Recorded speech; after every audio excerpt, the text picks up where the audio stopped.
प्रिय विद्यार्थियों, स्वागत आपका श्री श्याम कॉलेज भादरा के यूट्यूब चैनल पर। देखिए, हम बात कर रहे हैं बीए थर्ड ईयर और इंडियन ज्योग्राफी की बात कर रहे थे। इसके अंतर्गत हम बात कर रहे थे भारत संबंधी अपवाह तंत्र की। अपवाह तंत्र, ड्रेनेज सिस्टम की बात कर रहे थे। अपवाह तंत्र के अंतर्गत हमने ये देखा था कि अपवाह किसे कहते हैं और अपवाह के साथ साथ में अपवाह तंत्र किसे कहते हैं, जल विभाजक किसे कहते हैं, अपवाह बेसिन किसे कहते हैं। ऐसे कुछ शब्दावलियों की हमने बात की थी। साथ साथ में हमने ये भी देखा था कि जो अपवाह से प्रतिरूप बनते हैं, पैटर्न बनते हैं, उन पैटर्नों की भी बात हमने कर ली थी। उसके बाद में हम बात करेंगे आज कि जो अपवाह क्षेत्र पाया जाता है, वो अपवाह क्षेत्र किस आधार पर कितने भागों में पाया जाता है, उन आधारों की हम बात करेंगे, उन भागों की हमें बात करेंगे। तो देखिए, भारतीय जो अपवाह तंत्र है उसको हम देख रहे हैं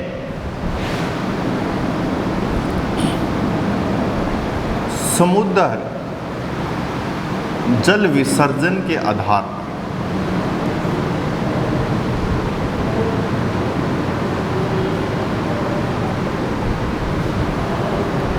समुद्र जल विसर्जन के आधार पर इसका तात्पर्य क्या है? देखिए, भारत के अंतर्गत हम देखेंगे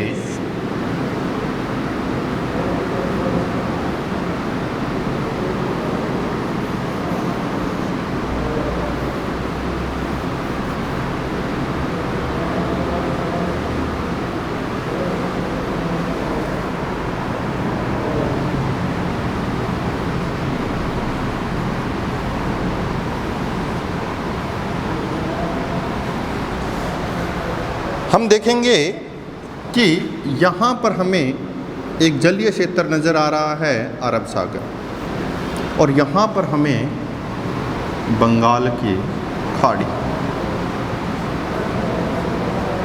दो जलीय क्षेत्र हमें नज़र आ रहे हैं। तो भारत के अंतर्गत जो भी नदी प्रवाहित होगी उसका जल या तो अरब सागर में आएगा या आएगा बंगाल की खाड़ी में। ये देखेंगे हम उसके ढाल के आधार पर कि वो किस दिशा में, पूर्व में बह रही है या पश्चिम में बह रही है। तो समुद्र जल विसर्जन का मतलब ये हुआ कि समुद्र के अंतर्गत कितने प्रतिशत क्षेत्र का जल विसर्जित होता है। क्या वो जल इस समुद्र में होता है, क्या वो जल इस बंगाल की खाड़ी में विसर्जित होता है या प्रवाहित हो जाता है या वहाँ विस्थापित हो जाता है। ये चीज़ हम देखें। तो समुद्र जल विसर्जन के आधार पर हमें दो भाग दिखाई दे रहे हैं। सॉरी, नंबर एक, अरब सागर अपवाह तंत्र। नंबर दो, बंगाल की खाड़ी अपवाह तंत्र। दो हमें स्पष्ट हो रही है। अब अरब सागर अपवाह तंत्र के अंतर्गत हम किन तथ्यों को सम्मिलित करेंगे, ये देखिए।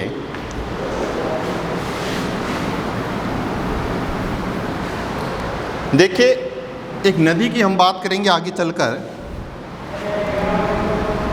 इस प्रकार से एक नदी बह रही है और आगे जाकर एक डेल्टा का निर्माण करती है और लास्ट में कहाँ आ जाती है?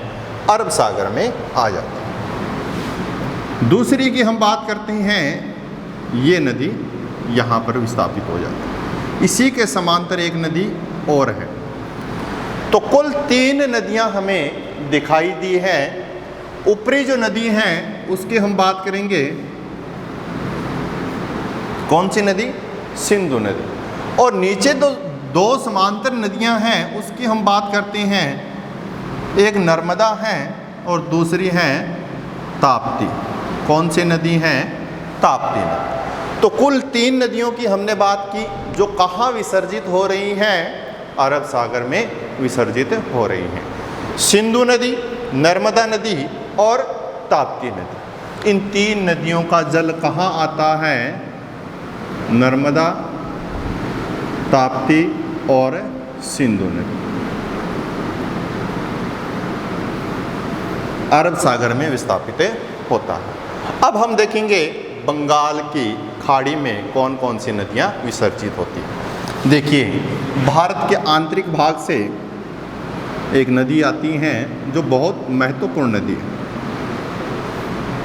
फिर हम बात करते हैं कि यहीं से, जहाँ से सिंधु का उद्गम हुआ है, वहीं से एक नदी और आती है इस प्रकार से, और ये किस में विसर्जित हो जाती है?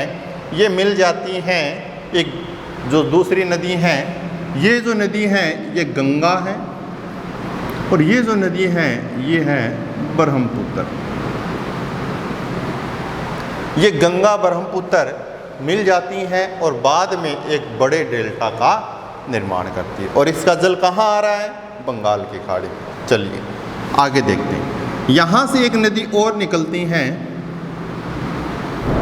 जो बंगाल की खाड़ी में आती हैं। फिर यहाँ महाराष्ट्र के क्षेत्र में पश्चिमी घाट के क्षेत्र से एक नदी और निकलती है, वो भी बंगाल की खाड़ी में। और फिर एक नदी इसी के समांतर और निकलती है, वो भी बंगाल की खाड़ी में। और दक्षिणी भारत में एक नदी और निकलती है। कुल 4 नदियाँ और हमने देखी हैं। ये जो ऊपरी नदी हैं ये महानदी हैं। ये जो महाराष्ट्र पश्चिमी घाट की हमने बात की, ये गोदावरी नदी है। और फिर आगे हमने बात की कृष्णा नदी, और लास्ट में कौन सी नदी है? कावेरी नदी। इन नदियों का जल कहाँ आ रहा है? बंगाल की खाड़ी में आ रहा है। तो देखिए, बंगाल की खाड़ी में कौन कौन सी नदियाँ आई हैं? गंगा, ब्रह्मपुत्र, महानदी, गोदावरी, कृष्णा और कावेरी। अब ये जो नदियां हैं ये मुख्य नदियां हैं। हमने सिर्फ बात किसकी की है? मुख्य नदियां। छोटी छोटी नदियां और भी हैं जो इनकी सहायक नदियां हैं, वो इसी में समाहित हो जाती हैं। तो बंगाल की खाड़ी में कौन सी नदियां गिरती हैं? अरब सागर में कौन सी नदियां गिरती हैं? सबसे पहले तो हमें, अगर हम भारत का अपवाह तंत्र पढ़ रहे हैं, तो सिर्फ ये चीज़ हमें सबसे पहले याद होनी चाहिए, या हमारे यहाँ मानस पटल पर ये बिल्कुल स्पष्ट होनी चाहिए कि इनका जो प्रवाह मार्ग है वो कहाँ पर है, किस क्षेत्र में है। ये सबसे पहले हमें ज्ञात होना चाहिए। इसके बाद में हम ये देखेंगे कि इन नदियों का जो क्षेत्र है उस क्षेत्र में कौन कौन सी सहायक नदियाँ हैं, कितने किलोमीटर ये बह रही हैं, और किन किन क्षेत्रों से बहकर ये जाती हैं, इनकी कोई अन्य विशेषता है तो वो कौन सी है, वो होती है बाद की बात। सबसे पहले हमें ये पता होना चाहिए कि ये नदियाँ कहाँ कहाँ पर व्यवस्थित है। ठीक है, अब देखिए, अरब सागर में भी जल आ गया और बंगाल की खाड़ी में भी जल आ गया, लेकिन हमें ये पता नहीं चल रहा है कि किस क्षेत्र में सबसे ज़्यादा जल विसर्जित हुआ है। अब एक अनुमान के अनुसार हम कह सकते हैं कि बंगाल की खाड़ी में विसर्जन ज़्यादा हुआ, क्योंकि यहाँ नदियाँ क्या हैं? ज़्यादा। तो आप बिल्कुल सही हो। ठीक है, अरब सागर के अपवाह तंत्र की बात करेंगे और बंगाल की खाड़ी की। हम मान रहे हैं 100% क्षेत्र, और 100% क्षेत्र में जल है। 100% क्षेत्र में क्या है? जल है। अब इसमें से अरब सागर में कितने प्रतिशत जल विसर्जित होता है? याद रखना, 23% जल विसर्जित होता है संपूर्ण भारत के। ठीक है। और बंगाल की खाड़ी की बात करेंगे तो बंगाल की खाड़ी में कितने प्रतिशत जल होता है? 77% जल पाया जाता है बंगाल की खाड़ी में। तो ये हमने देखा है कि अरब सागर और बंगाल की खाड़ी में कितने कितने प्रतिशत अपवाह क्षेत्र पाया जाता है। अब हम आगे देखेंगे कि एक आधार और हैं, जैसे हमने बात की समुद्र जल विसर्जन के आधार पर, ये तो आधार हमने देख ली। एक आधार और आता है जो सबसे महत्वपूर्ण आधार है और उसी को हम आगे कंटिन्यू रखेंगे। तो देखिए,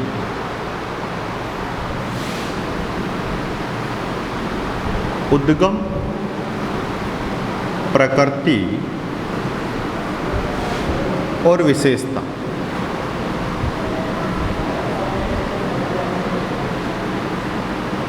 के आधार पर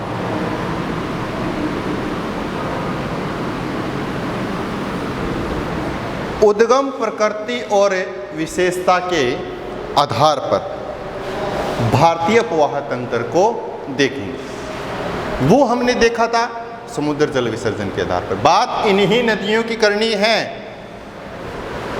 बात इन्हीं नदियों की करनी है, लेकिन आधार दोनों का अलग अलग है। उद्गम, किन क्षेत्रों से इनका उद्गम होता है? ये जो सारी की सारी नदियां हमने बात की हैं, इनका उद्गम किन क्षेत्रों से होता है? सबसे पहला आधार तो ये। प्रकृति कैसी हैं? क्या वो पूर्ण रूप से बहती हुई चली जाती हैं? क्या वो कुछ ही क्षेत्र में बहती हैं उसके बाद में सूख जाती हैं? क्या वो बाढ़ उत्पन्न करती हैं? क्या वो विभिन्न स्थलाकृतियों का निर्माण करती हैं? ये उसकी क्या है? प्रकृति और विशेषता है। तो चलिए इसके आधार पर दो अपवाह तंत्र हैं। अब एक छोटी सी चीज़ आप देखिए, नदियाँ कहाँ से निकलेगी? ये बात सत्य है कि नदियाँ हमेशा उच्च भूभाग से निकलेगी। उच्च भूभाग, अब देखिए भारत में हमें कहाँ कहाँ उच्च भूभाग नजर आएगा? देखिए, एक तो ये हिमालयी क्षेत्र है, ये पर्वतीय क्षेत्र है उच्च भूभाग, बीच में मैदानी क्षेत्र ये नीचा है। फिर आगे बात करते हैं प्रायद्वीपीय पठारी क्षेत्र, ये भाग भी ऊंचा है। तटीय मैदान ये नहीं है, द्वीप समूह है ये भी नहीं। तो कुल 5 भौतिक प्रदेशों की हमने बात की थी, जिसमें से 2 उच्च भूभाग नज़र आ रही हैं, हिमालय और प्रायद्वीपीय पठारी क्षेत्र। तो नदियां हमेशा कहाँ से निकलती हैं? उच्च भूभाग से। तो हम 2 आधार से स्पष्ट करेंगे भारतीय अपवाह तंत्र को। एक तो हिमालयी अपवाह तंत्र, हिमालय से नदियां निकल रही है, ये देखिए आप उद्गम देख रहे हो 1, 2 और 3। और फिर आप देख रहे हो कि जो प्रायद्वीपीय पठारी क्षेत्र है, इस पठारी क्षेत्र में भी नदियां निकल रही हैं। तो एक अपवाह तंत्र क्या हो गया? प्रायद्वीपीय अपवाह। अब देखिए हिमालयी अपवाह तंत्र और दूसरा हो गया प्रायद्वीपीय अपवाह तंत्र। ये हो गया 2 आधार।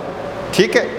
अब सबसे पहले हम बात करेंगे हिमालयी अपवाह तंत्र की बात करेंगे, और हिमालय अपवाह तंत्र के अंतर्गत हम देखेंगे कि यहाँ किस प्रकार की विशेषताएं हमें नज़र आती है। देखिए,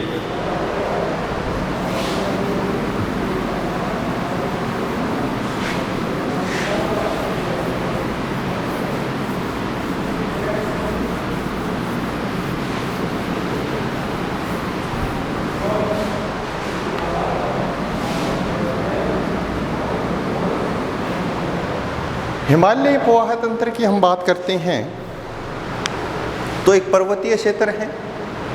लगभग कुछ विशेष समय में हमें बर्फ़ भी दिखाई देती है। विशेष समय की बात करेंगे, लगभग 7 से 8 महीने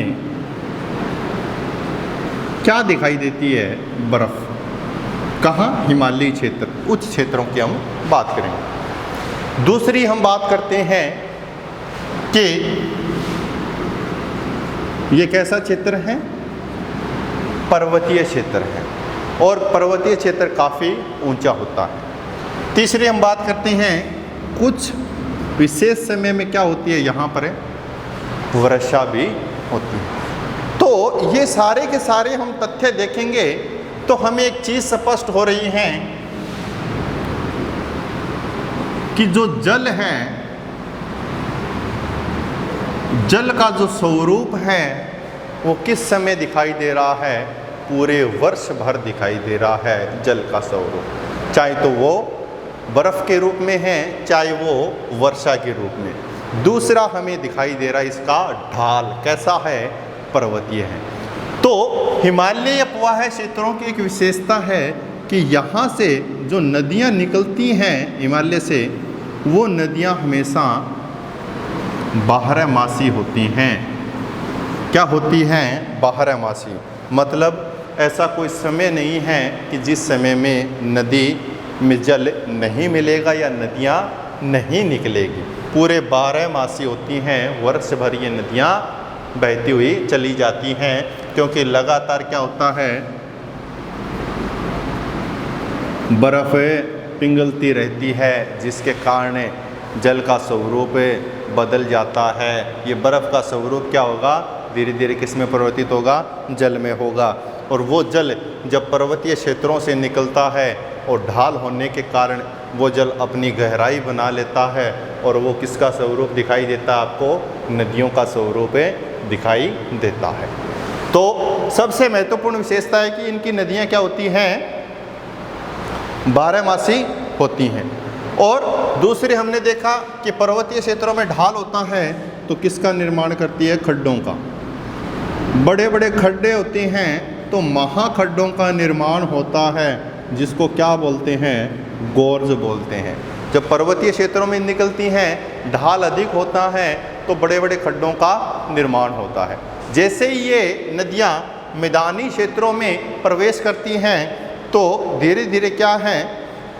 पर्वतीय मार्ग से जैसे ही महाखड्डों का निर्माण किया और महाखड्डों के निर्माण के बाद में जैसे ही ये मैदानी क्षेत्र में प्रवेश करती है तो उससे पहले आपने बहुत बार नाम सुना होगा, किसका निर्माण करती हैं? जलप्रपात का निर्माण करती है। एक आपने नाम सुना होगा, वी आकार की घाटी का भी निर्माण करती है। बाद में ये मैदानी क्षेत्र में आ जाती हैं। मैदानी क्षेत्र में ये किसका निर्माण करती हैं? विसर्प का निर्माण करती है। इस प्रकार से बहती हुई आपको नज़रें आने लगेगी। और धीरे धीरे क्या है? ये मैदानी क्षेत्र जैसे जैसे बढ़ता चला जाएगा तो वहाँ पर एक झील का निर्माण होना शुरू हो जाएगा, जिसको कहते हैं गोखुर झील। इस झील का निर्माण होना धीरे धीरे शुरू हो जाता है। और नदी जब लास्ट में जब गिरती हैं किसी समुद्र में तो एक बड़े इस प्रकार से डेल्टा का निर्माण करती है। किसका निर्माण करती हैं?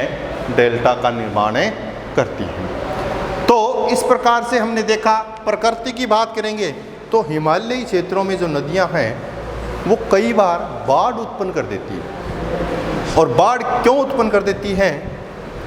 क्योंकि क्या होता है?